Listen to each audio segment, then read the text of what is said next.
What is up, YouTube? Welcome back to Stocks by the Numbers. And today I just wanted to take a quick look at Netflix. Obviously up a little over 2% right now, holding that 170 mark. Markets have pulled back drastically.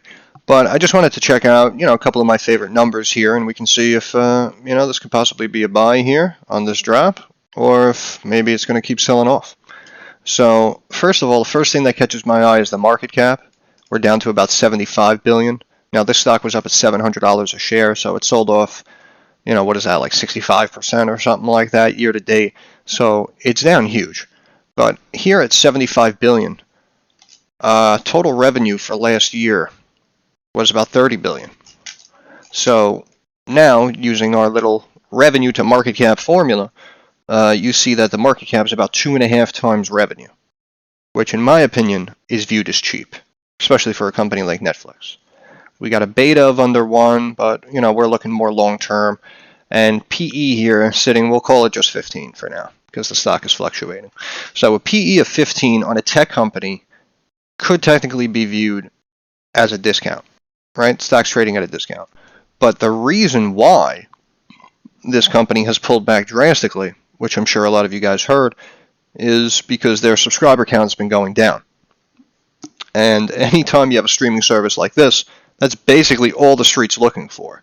You can have losses in the billions, and sometimes they really don't even care. If they see that more people are using the platform and you got more subscribers and all that is growing, they'll just pump the stock up for the heck of it. And again, to compare with something like Verizon, when we saw our subscriber count went down, the stock got destroyed, hit a new 52-week low. So, they've definitely beaten the crap out of this thing for the last 2 quarters. And now it's sitting down here at a PE of 15, got an EPS $11. That's EPS is earnings per share, so they're earning $11 per share. And next quarter is coming up in about 2 months, and they posted earnings about a month ago.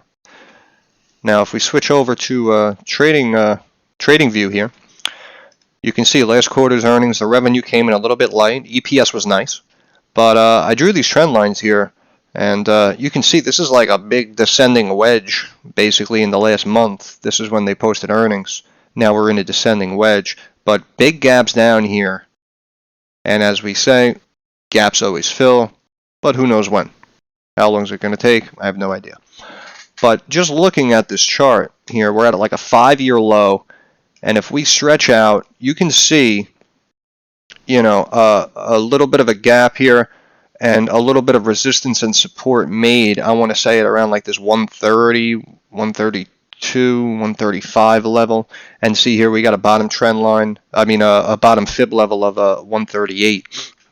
So, in my opinion, I do think they're going to keep beating it up. And I think we're going to see new lows. It actually hit a new 52-week low this morning, 162.71. And then it kind of reversed and went upwards. See, now these trend lines that you're seeing here on the top and bottom, those were the two that I drew to kind of form that slight descending wedge that we were looking at. And this is where we opened. We went down, we hit a new low, and then it kind of rallied all the way back up, basically to that trend line.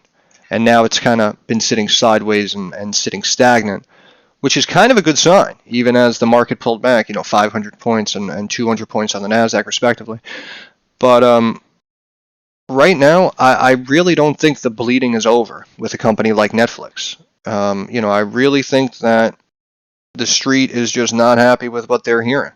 And they might bring the sucker down to the 130, 140 level. Now, if it does hit that 140 level, I'm a buyer.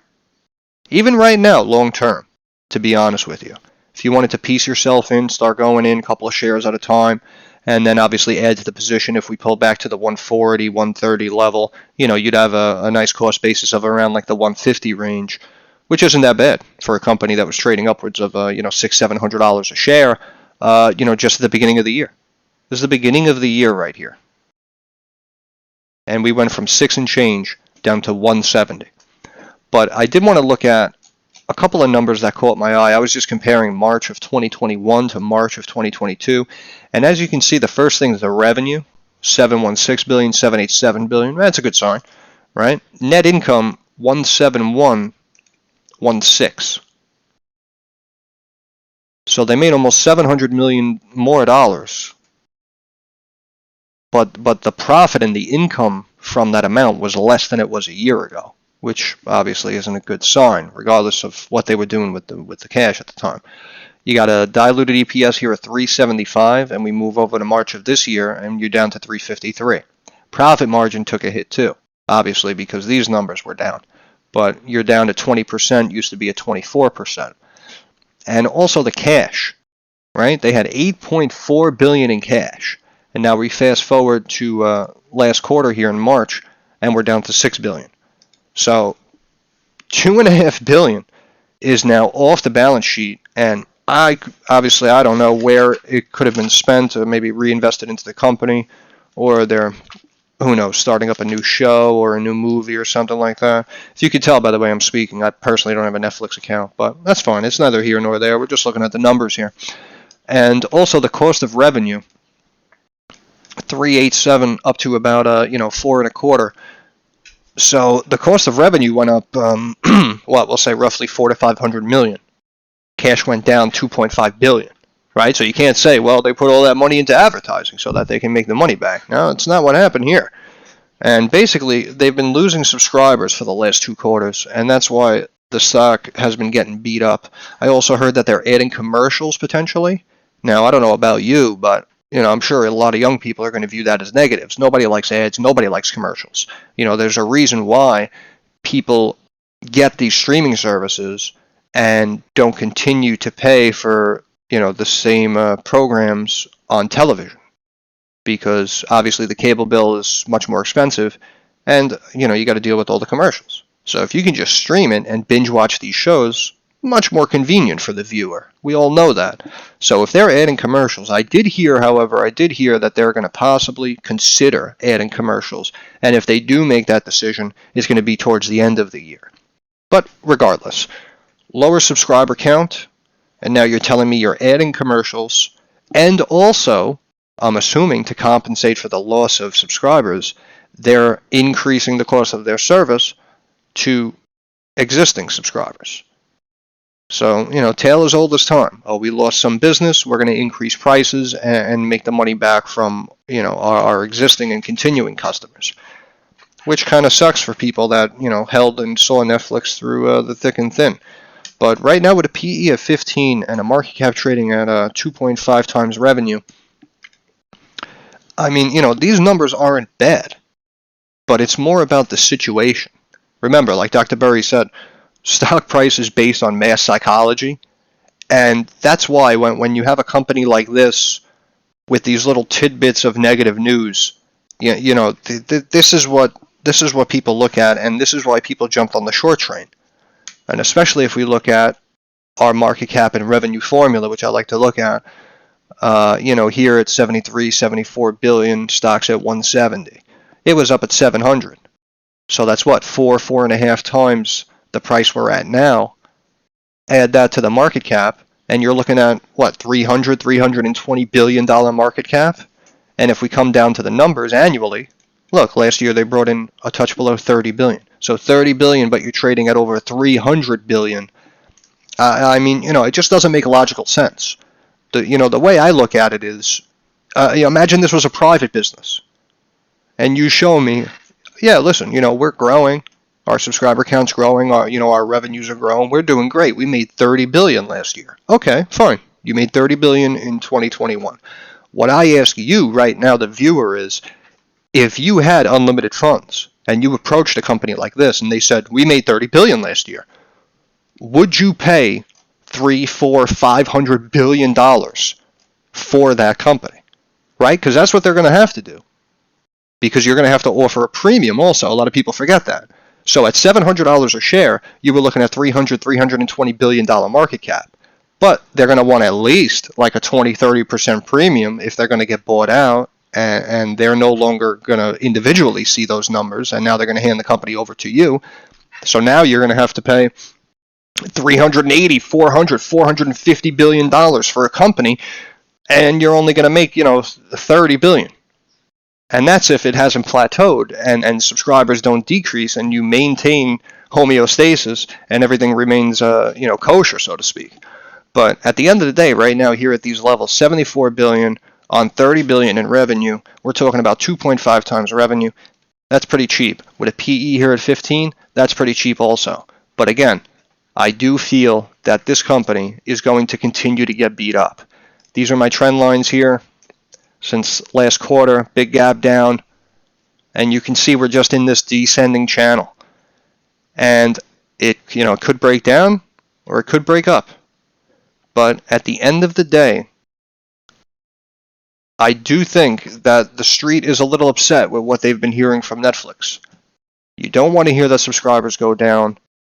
You don't want to see that they're increasing prices to just maintain the balance sheet to compensate for the subscribers they lost. I view all these things as weakness. These things are all negatives.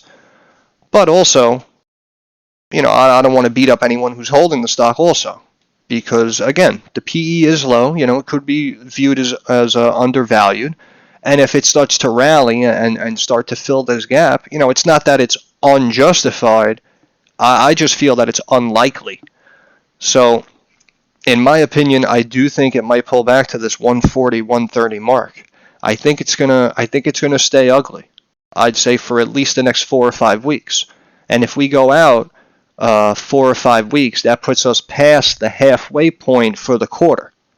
And then they have earnings coming up in July, I believe, mid-July. So here, we'll say mid-July. So, you might pull back and then kind of like bounce and sideways, and then you'll see like a run-up going into earnings. And then, because they mainly look at subscriber count, if Netflix comes out mid-July and says, yeah, we lost some subscribers last quarter here, but this quarter subscribers are up from this quarter, then that's when everyone's going to jump back on the bandwagon, because people are going to see that, okay, they righted the wrong, they got the ship back on course, and as we know from technical analysis, gaps always fill.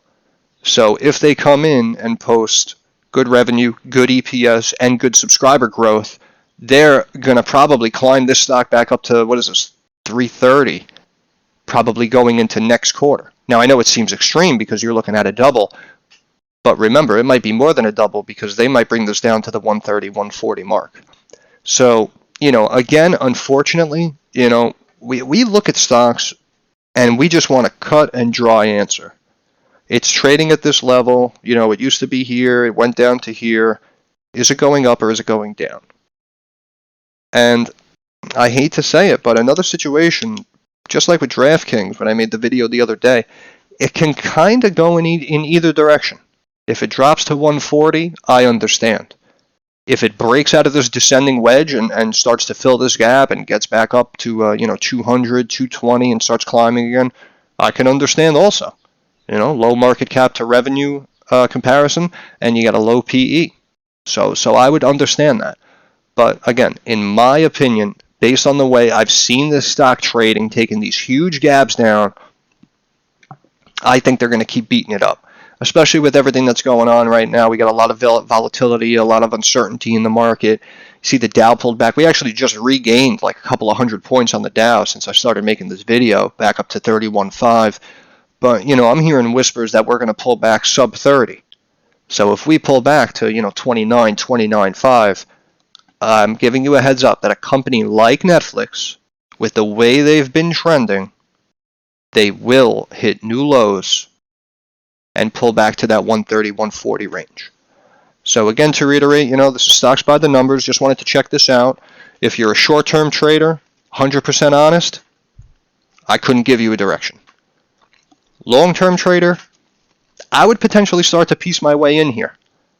Down here at the 170s, the 160s, slowly start to piece your way in. And if you see a pullback down to the 140s, 130s, honestly, I wouldn't jump ship and I wouldn't start to stress out. I would potentially average down, bring my dollar cost down to about like the 145, 150 range.